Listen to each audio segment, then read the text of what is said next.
All right, since we are finished with our blocking stage, that brings us naturally to the in-betweening stage of the process. And we're basically just going to give our character animation a few more poses to go on before we move into splining all the animations. So for example, a few of them would be like giving this movement a couple of in-betweens, just so we have this arcing motion a bit more precisely defined. And for example, like her hand maybe gripping this in a bit different way, so we kind of have her like grasp the sword with her fingers open and then closing them in the current pose that we have. And when I do in-betweens, I do like to work a lot in the timeline, since we have placed a lot of keyframes now.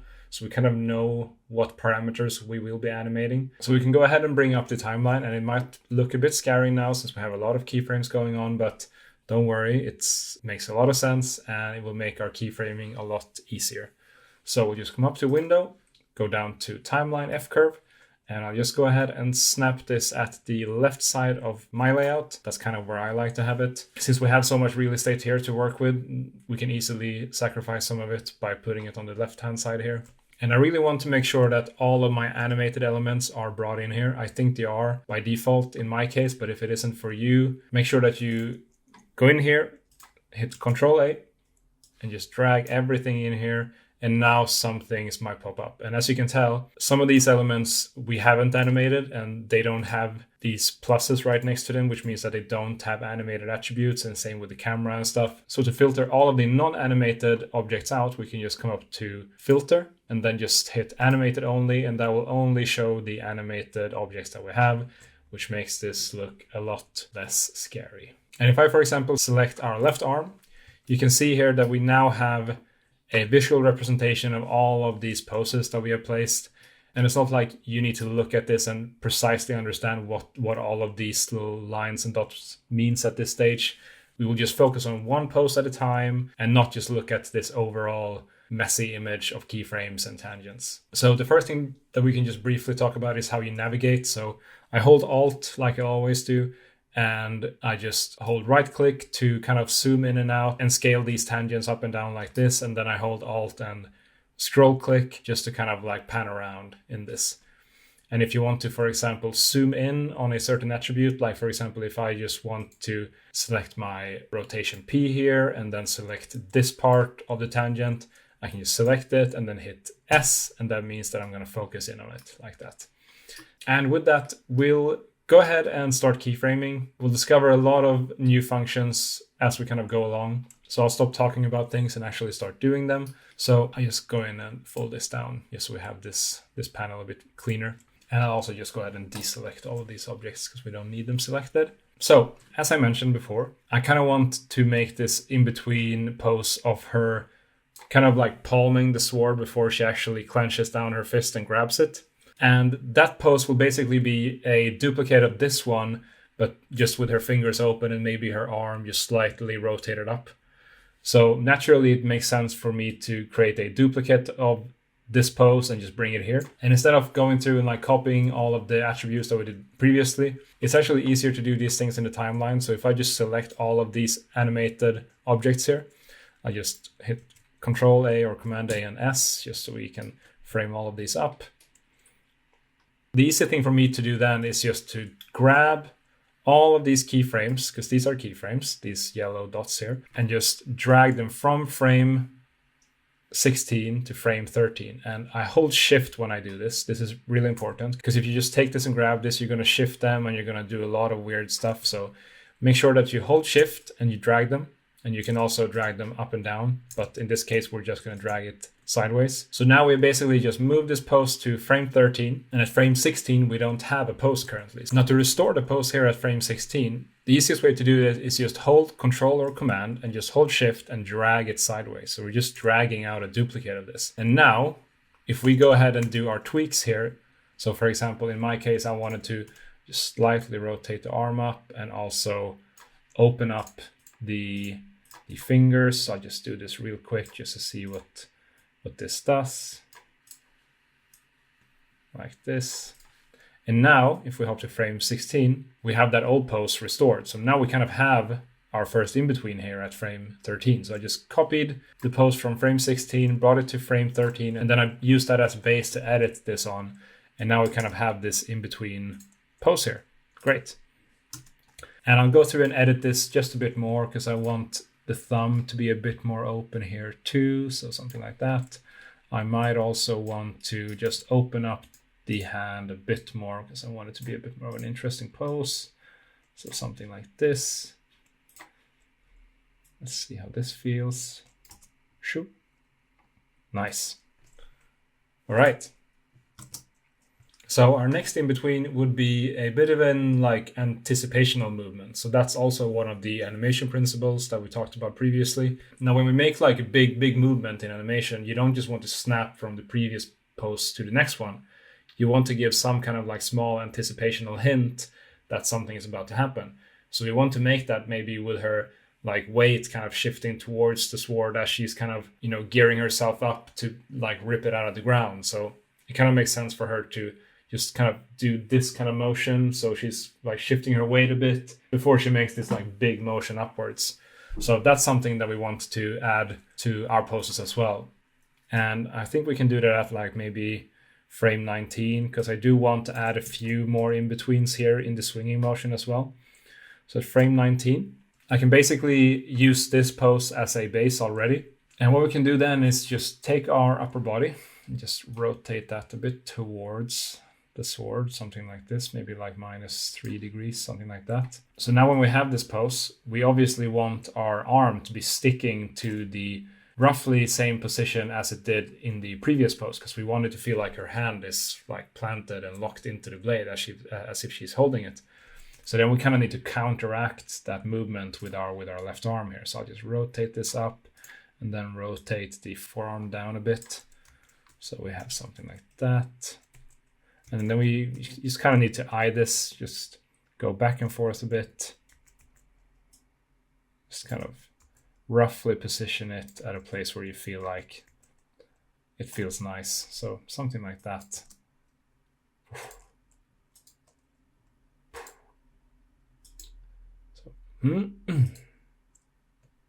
Nice. Okay, so we'll move on with the next in between here. So naturally, I'll want to add a few more poses between when she kind of anticipates the sword being ripped up and until she has it fully lifted up here. I do want to add a few more. So at frame 21, we can go ahead and do the same thing as we did for our anticipation here. So we're basically just going to move this pose from 25 to 21, restore it here, and then just make some tweaks to it at frame 21 just to have a similar in-between to go on. So we'll go ahead and do that. We'll go ahead and hit Control A, select everything, and we'll select all of these animated attributes, drag them to frame 21. And as you can tell, the visibility attributes are not translated into the timeline, unfortunately, so we'll need to shift that manually, but that's easy enough, so we'll do that in a bit. But I'll want to hop back to frame 25 just to make sure that we snap this pose back. So I'll just hit Control A and then hold Control or Command and just click at these tangents. And as you can see, we keyframe all of them at that frame. Perfect. So now we'll want to just shift the visibility keyframes of our instance and our sword. So from 25 to 21, like that. Perfect. Okay, let's sort this in between out. So we'll select our left arm because that's where most of our movement will be coming from. We can actually expand our left arm here and just take a look at, I think it's the rotation H, right? Where most of these, no, it's actually B. So if I just select rotation B here, we can actually see the jump in the value here. So we go from -72 here to -51. So we are calling these in-betweens. So it makes sense that we add a value that is a bit in between what we have at frame 25 and on frame 19. So if I just kind of just hold shift and just drag this down, you can see what kind of effect this gives us in our viewport. And if we just hop between the frames here, we can kind of see that, yeah, that's the sort of pose that I like to create at frame 19. So basically just a similar pose that we have here, but with the sword being a bit further down. So we have that, you know, arcing motion. And I think the arm can be even further down. But as you can tell, when we kind of hop between these poses, you can see that obviously we also want our upper body to follow with this jerking in between here. So we'll just hop to our upper body, like here, and we can see, I believe it's the same thing here, rotation B is the one that is doing this. Yep. So I'll just go to frame 21 and I just drag this down. And obviously we don't want it to go below the previous post. We want it to be somewhere in between, like the name suggests. So do something like that. And we'll naturally go ahead and play this many times. Might want her arm to be even further down, and I'll hit Control A and S to focus in on the attribute that I want to be editing. So something like this, I think might work. Since so much of the motion would be in the hand in this case to kind of rip the sword out, we don't need to do too much with the arm. So I think something like that might work. Nice. Might want her upper body to be rotated a bit more, so you can kind of feel her weight shifting towards the right here. We don't want the weight to be still on the left side, because this kind of gives the indication that she has lifted up the sword, so naturally her weight should be already shifted. So something like that. Boom, boom. Nice. So the pose at frame 25, that will basically be like the easing out point. So this motion will be very fast, and then it will kind of ease out until frame 25, and then she will go ahead with the rest of her swing. So most of the motion kind of will happen between frame 19 and frame 21, and that will be very quick one. So as I said, the kind of sleight of hands thing that will create there, where she will basically just flip her hand between one frame to another. But I think with this kind of motion down, I don't think we need to make more in-betweens in this case, because I mean, Cinema will happily interpolate the frames between 21 and 25, and it will be a pretty smooth one since it's just a few attributes shifting here. So I think we can move on with the next in between. I'll just kind of play this through a couple of times just to see how it feels.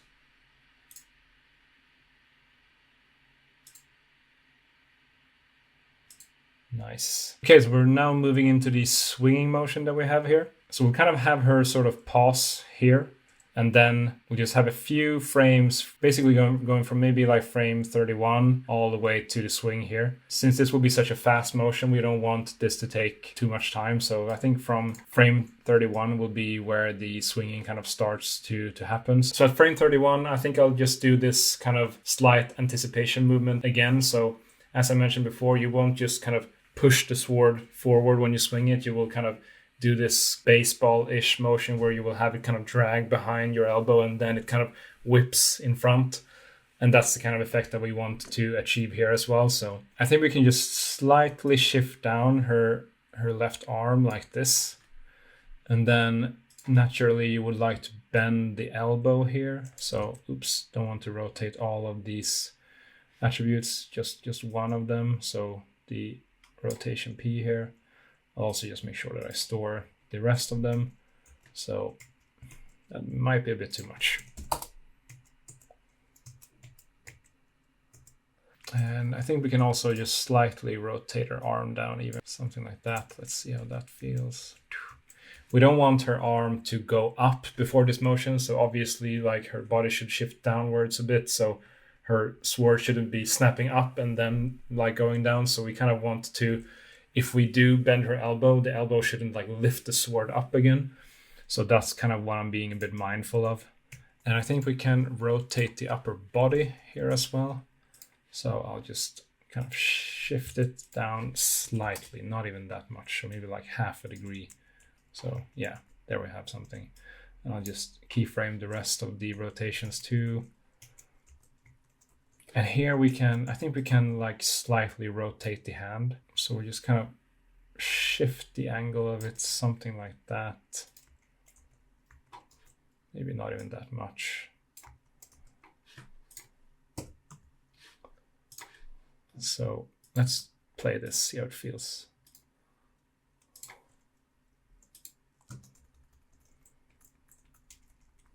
I think we're on the right track, but let's add a few more in-betweens here, just so we can kind of feel the trajectory of the sword a bit better, because right now we just have this and then it just pops to that.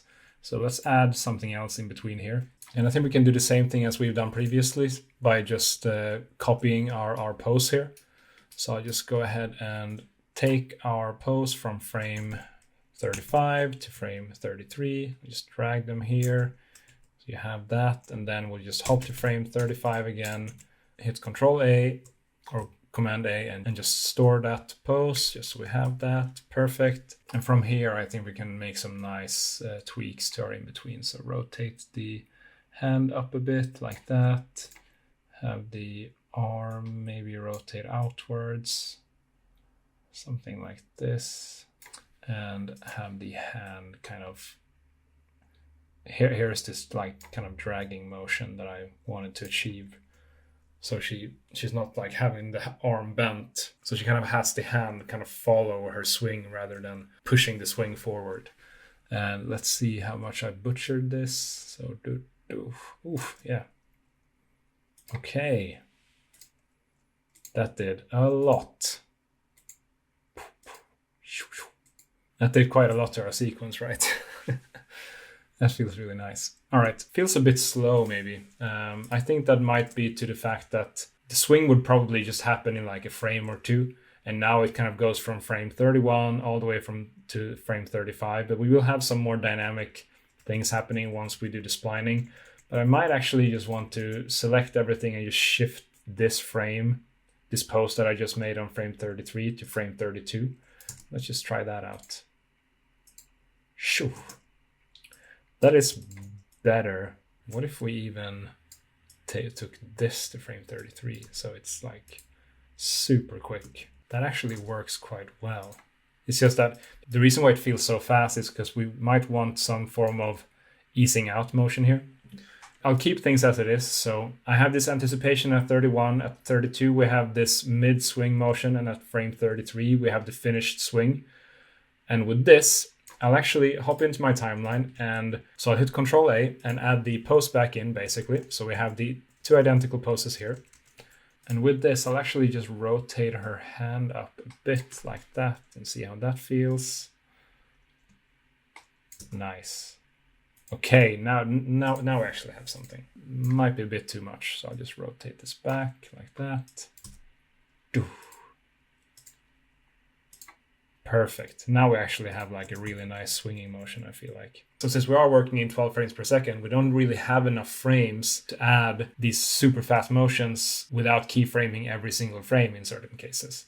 So in this instance, when we make this really nice and fast swing we have here, it kind of makes sense just to keyframe every single frame and then just add this easing out motion at the end. And naturally, we don't want her arm to be the only thing that's moving throughout these frames. So I'll just kind of go into our upper body here and just zoom in. We can go ahead and start with the rotation B. So in this case, we'll probably want to shift it up a bit. So we have this like rotation coming through like that. And this should just be a ease out. We don't want to shift it too much. So something like this. Boom. Shoo. Nice. Okay. And we'll do the same thing with the rotation H. So we also have this just snap from one value to another. So we'll just kind of shift this down a bit like this. And we'll need to do the same thing with the head because the head is just going mental right now. And we'll just do that. So let's play this. I'm just looking at the upper body in this case. Nice. Okay, and we'll just counter rotate the head and just make sure that we have that looking all right. Boom. Nice. Perfect. I might actually just decrease the rotation I have here on the hand. So I'll just come into my left hand here in the timeline and just see the amount of difference that I'm doing currently. So I might just rotate this up a bit. Perfect. Okay, yeah, that kind of did it.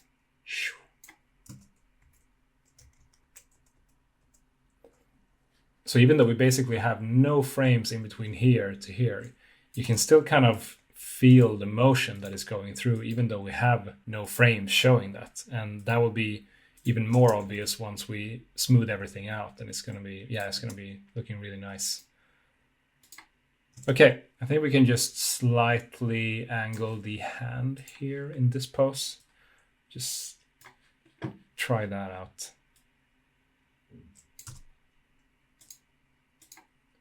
Yeah, that did quite a lot. It felt a bit stiff before. This might do that a bit. Doop.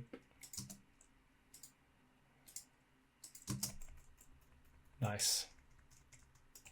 Okay, I think I'm at a place where I'm happy currently. And since we kind of got through half of the sequence right now, I'll pause this lesson and then we will continue our in-betweening in the next one. So I'll see you over there.